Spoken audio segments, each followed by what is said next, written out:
To take macro photos on the Samsung Galaxy S26 or S26 Plus, first of all, I can recommend you to just go for the photo mode, click here and turn on the 50 megapixel mode. And right now, as you can see, when you go like this, we're gonna lose focus. So it will be not like a real macro photo. So instead of using 1x, click and hold here and go for 5.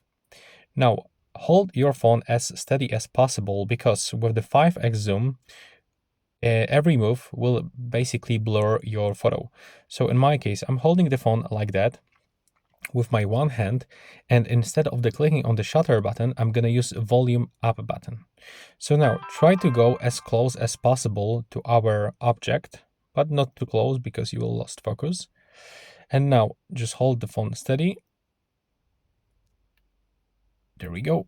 The photo was taken. And now take a look. This is the result. So we can actually find a lot of things on this photo, some things that we cannot see right now.